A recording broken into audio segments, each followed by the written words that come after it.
انسانوں کی عظیم اکثریت کیسی کیسی مشکلات کے ساتھ دوچار ہوتی ہے۔ عظیم اکثریت وہ ہے کہ جو کمر توڑ دینے والی مشقت کرنے کے باوجود 2 وقت پیٹ بھر کر کھانا نہیں کھا سکتے، جن کے بچوں کو علاج کی سہولت میسر نہیں، مشقت، محنت، تکلیف، نہ صرف محنت و مشقت، محنت و مشقت کے اعتبار سے تو ہم یہ کہہ سکتے ہیں کہ انسان بھی لدو اونٹ کے مانند ہے یا کولو کے بیل کے مانند ہے، لیکن حیوان اور انسان میں اس اعتبار سے بڑا فرق ہے۔ انسان میں احساسات، رنج، غم، صدمہ، کسی جانور کا بچہ جب جوان ہو گیا، اب اس کے بعد وہ جانے اس کی زندگی علیحدہ ہے، والدین کی علیحدہ ہے، والدین بھی پتہ نہیں کوئی ان کا جوڑا ہے کہ نہیں مستقل۔ لیکن یہاں کیا ہوتا ہے؟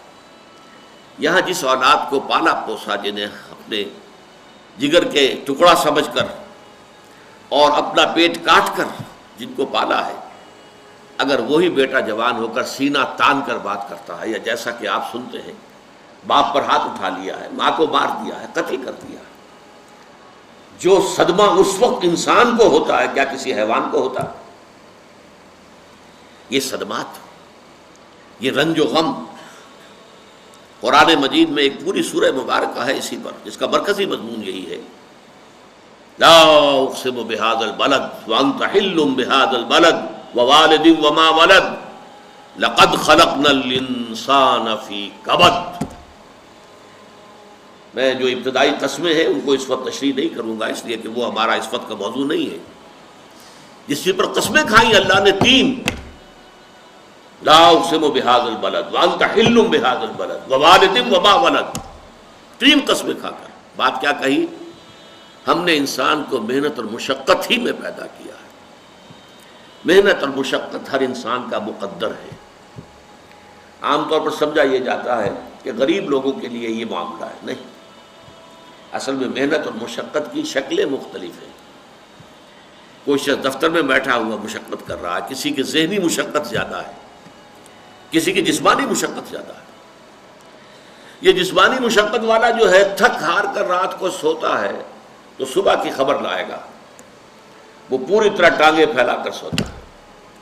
اور یہ جو ذہنی مشقت کرنے والے ہیں، لمبی لمبی کاروں میں چلنے والے اور بڑے بڑے محلوں میں رہنے والے، ایئر کنڈیشنڈ آفیسز اور بنگلوں میں رہنے والے، ان کی راتوں کی نیند حرام ہو جاتی ہے۔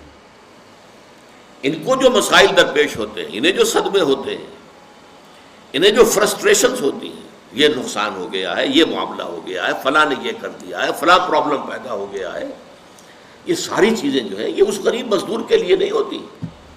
آپ کو معلوم ہے ہپنوٹکس کی ضرورت جو ہے انہی عمرا کو ہوتی ہے، سیڈیٹیوز کی ضرورت انہی کو ہوتی ہے، ٹرینکولائزرز انہی کو چاہیے، انہیں نرم گدیلوں کے اوپر نیند نہیں آتی۔ تو مشقت اور محنت ہر ایک کے لیے ہے۔ صدمہ، غالب نے بہت خوب کہا تھا، قید حیات و بند غم اصل میں دونوں ایک ہیں۔ موت سے پہلے آدمی غم سے نجات پائے کیوں؟ یہ انسان کا مقدر ہے، یہ تو ہو کر رہنے والی شے ہے۔ غم تو رہے گا، صدمہ رہے گا۔ آپ کو شاید یاد آیا ہو، ایک بڑی عظیم ہستی گزری ہے انسانی تاریخ میں، گوتم بدھ، کپل وستو کا شہزادہ، at the prime of his youth, 30 برس کی عمر، اس نے مشاہدہ کیا لوگوں کو، لوگ دکھوں میں ہیں، لوگوں کے لیے مصیبتیں ہیں، لوگوں کے لیے تکلیفیں ہیں۔ ایک اندھا آدمی دیکھا اس نے چلتا ہوا جو ٹھوکر کھا کے گرا اس کے نگاہوں کے سامنے، اس نے سوچا یہ کیا ہو رہا ہے، کیوں ہے یہ اندھا، کیوں ہے؟ کسی کو اندھا پیدا کر دیا جاتا ہے، پیدائش کے اندھا۔ کسی والدین کے سامنے اس کو بچہ جو ہے دم توڑ رہا ہے، کچھ نہیں کر سکتے، ٹک ٹک دیدم دم نہ کشیدم، جا رہا ہے تمہارے ہاتھوں میں سے، نکل رہا ہے، جا رہا ہے۔ قرآن مجید میں بھی سورہ واقعہ میں قسم کھائی گئی ہے، فلولا ان کنتم غیر مدینین ترجعونها ان کنتم صادقین، واپس لے سکتے ہو تو لے لو، موت کے پنجے سے چھڑا لو اگر تمہارے اندر کوئی طاقت ہے۔ نہیں، جا رہا ہے، رو رہے ہیں۔ یہی وجہ ہے کہ پھر وہ اس فکر میں، یہ دکھ کیوں ہے انسان کا مقدر، اس کا سبب تلاش کرنے کے لیے پھر اس سے نکلنے کا راستہ کیا ہے۔ اس سے نجات کیسے ہوگی؟ نروان کیسے ملے گا؟ پھر آپ کو معلوم ہے 30 برس کی عمر میں جوانی کا دور، جوان بیوی کو رات کو سوتے ہوئے چھوڑ کر گیا ہے، شیرخوار بچہ چھوڑ کر گیا، محل چھوڑ کر جا کر خاک چھانی ہے، کہاں کہاں پھرا ہے، کن کن رشیوں منیوں کی خدمتیں کی ہیں، کہاں کہاں گیا ہے، کتنا وقت لگایا ہے، کن کن جنگلات جو ہے اس کے خاک چھانی ہے اس نے۔ بہرحال اسے کیا ملا کیا نہیں ملا یہ میں اس سے بحث نہیں کرتا، اس لیے کہ ظاہر بات ہے کہ وہ حضرت مسیح علیہ السلام سے بھی قبل کی شخصیت ہے، اور اکثر لوگوں کی تعلیمات بگڑ گئی ہیں۔ حضرت مسیح علیہ السلام کی تعلیمات اگر قرآن مجید ہمیں نہ بتائے تو ہمیں کیسے معلوم ہو کہ ان کی اصل تعلیم کیا تھی؟ عیسائی جس مسیح کو ماننے والے ہیں اس مسیح کو تو ہم نہیں مانتے، اللہ کا بیٹا تو ہم نہیں مانتے، لیکن اگر قرآن مجید واضح نہ کرتا تو ہمیں کیسے معلوم ہوگا؟ اسی طرح گوتم بدھ کے بارے میں جو کچھ کہتے ہیں ان کے ماننے والے، اس کی طرف نہ جائیے، وہ کیا تھا حقیقت میں ہم نہیں جان سکتے، لیکن یہ ضرور ہے کہ اس کے فلسفے کا جو مین تھیم ہے سروم دکھم، all is pain, all is suffering, all is agony, سروم دکھم، درد ہی درد ہے، رنج ہی رنج ہے، غم ہی غم ہے، قید حیات و بند غم اصل میں دونوں ایک ہیں، موت سے پہلے آدمی غم سے نجات پائے گا۔ لیکن اس اعتبار سے اگر آپ غور کریں گے تو چلیے انسان حیوانات کی صف میں آ گیا بس، لیکن نہیں، انسان کی ہیومن ٹریجڈی کا نقطہ عروج بالکل ایک اور ہے۔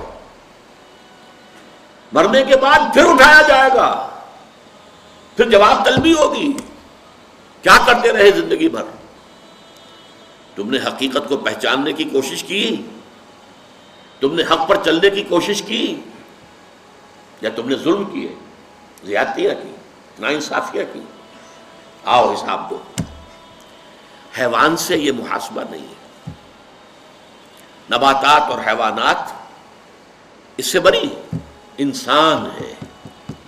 اس پر بھی ایک سورت ہے قرآن مجید کی، سورۃ الانشقاق، یا ایھا الانسان انک کادح الی ربک کدحا فملاقیہ، اے انسان تیرا معاملہ یہ ہے تو مشقت پر مشقت جھیل کر، تکلیفیں پر تکلیفیں برداشت کر کے پھر ایک دن اپنے پروردگار کے حضور میں حاضر ہوگا جواب دہی کے لیے۔ ثم لتحسبن بما تعملون، حضور کی ایک خطبے میں جو الفاظ آتے ہیں، واللہ لتموتن کما تنامون، خدا کی قسم تم سب مرو گے جیسے کہ ہر روز شام کو سو جاتے ہو، رات کو سو جاتے ہو۔ یہ نیند بھی موت کی بہن ہے۔ ثم لتبعثن کما تستيقظون، لیکن پھر جیسے روزانہ صبح بیدار ہوتے ہو ایسے ہی ایک صبح قیامت آئے گی کہ سب اٹھا لیے جاؤ۔ ثم لتحسبن بما تعملون، پھر تمہارا محاسبہ ہوگا، that grand accountability، وہ مسئولیت عظیم، پوری زندگی کا حساب، چھوٹی سی چھوٹی باتیں۔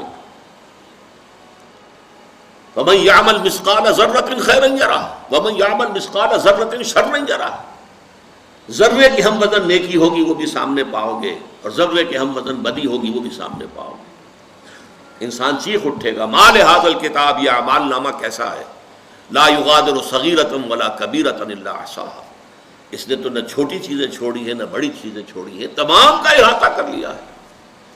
وہ محاسبہ ہوگا، اور اس کے بعد جزا و سزا کے فیصلے ہوں گے۔ بہت مبارک ہوں گے، خوش قسمت ہوں گے وہ لوگ جو جنت کی طرف بھیج دیے جائیں۔